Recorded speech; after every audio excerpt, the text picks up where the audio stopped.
भगवान श्री राम का वनवास भारतीय संस्कृति और आदर्शों का एक प्रमुख प्रतीक है। ये यात्रा न केवल श्री राम के धैर्य, संयम और न्यायप्रियता को प्रदर्शित करती है, बल्कि उनके द्वारा स्थापित की गई धर्म और मर्यादा की नींव को भी उजागर करती है। आइए विस्तार से श्री राम के वनवास के सफर को जानते हैं। नमस्कार दोस्तों, स्टोरीज बुक में आप सभी का स्वागत है। जब कैकेयी ने राजा दशरथ से अपने पुत्र भरत के लिए राज्य और श्री राम के लिए वनवास की मांग की, तब राजा दशरथ का मन अत्यंत दुखी हुआ। लेकिन श्री राम ने इसे सहजता से स्वीकार किया।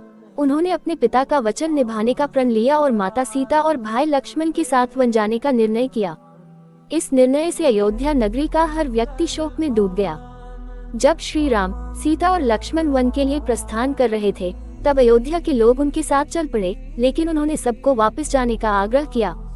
अयोध्या से निकलने के बाद उनका पहला पड़ाव तमसा नदी पर हुआ। यहाँ उन्होंने रात्रि विश्राम किया। अगली सुबह श्री राम ने चुपचाप नदी पार कर ली ताकि उनके पीछे आए हुए अयोध्यावासी वापस लौट जाएं। ये श्री राम की सहनशीलता और उनकी जनता के प्रति प्रेम को दर्शाता है। आगे बढ़ते हुए श्री राम, सीता और लक्ष्मण श्रृंगवरपुर पहुँचे, जहाँ निषाद राजगुरु ने उनका स्वागत किया।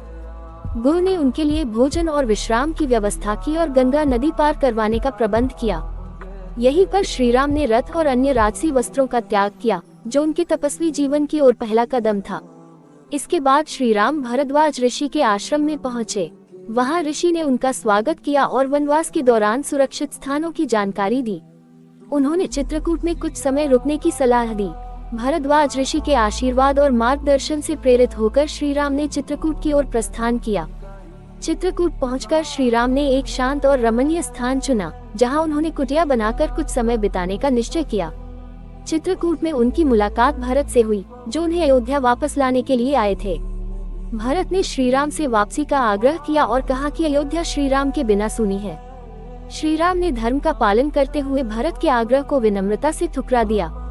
इस भेंट के पश्चात भरत ने श्री राम की खड़ाओं को लेकर अयोध्या लौटने का निर्णय लिया और उसे सिंहासन पर रखकर प्रतीकात्मक रूप से शासन संभाला। चित्रकूट से विदा लेकर श्री राम, सीता और लक्ष्मण दंडकारण्य की ओर गए। दंडकारण्य एक घना वन था, जहाँ कई ऋषि मुनि तपस्या करते थे, लेकिन वहाँ राक्षसों द्वारा किए जाने वाले अत्याचार से वे परेशान थे। श्री राम ने सभी ऋषियों से वचन लिया कि वे उन सभी दुष्टों का नाश करेंगे, जिन्होंने धर्म का उल्लंघन किया है। इस प्रकार उन्होंने धर्म रक्षक के रूप में अपनी भूमिका को स्पष्ट किया। दंडकारण्य में श्री राम की भेंट महर्षि अत्रि और उनकी पत्नी अनुसूया से हुई। अनुसूया ने सीता को उपदेश दिया और उन्हें नारी धर्म का महत्व समझाया। इसके अतिरिक्त अनुसूया ने सीता को दिव्य वस्त्र और आभूषण प्रदान किए, जो उनकी वनवास यात्रा में सहायक रहे। इसके बाद श्री राम पंचवटी पहुँचे, जहाँ उन्होंने लक्ष्मण के साथ मिलकर एक कुटिया बनाई। ये स्थान बहुत सुंदर और प्राकृतिक छटा से परिपूर्ण था। यहीं पर शूर्पणखा का आगमन हुआ, जो रावण की बहन थी। उसने श्री राम से विवाह का प्रस्ताव रखा, जिसे उन्होंने अस्वीकार कर दिया। इस पर क्रोधित होकर शूर्पणखा ने सीता पर आक्रमण करने का प्रयास किया, लेकिन लक्ष्मण ने उसकी नाक काट दी। शूर्पणखा के अपमान का बदला लेने के लिए रावण ने मारीच को सुनहरे हिरण का रूप धारण कर श्री राम को धोखा देने भेजा। सीता ने उस सुंदर हिरण को देखकर श्री राम से उसे लाने का आग्रह किया। श्री राम ने हिरण का पीछा किया और उसे मार दिया। इस दौरान लक्ष्मण भी श्री राम के आदेश पर दूर गए और रावण ने इस मौके का लाभ उठाकर साधु का रूप धरकर सीता का हरण कर लिया। सीता की खोज में श्री राम और लक्ष्मण ऋषिमुख पर्वत पहुँचे, जहाँ उनकी भेंट वानरराज सुग्रीव और उनके मंत्री हनुमान से हुई।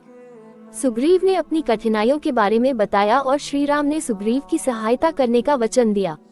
बदले में सुग्रीव ने सीता माता की खोज में मदद का वचन दिया।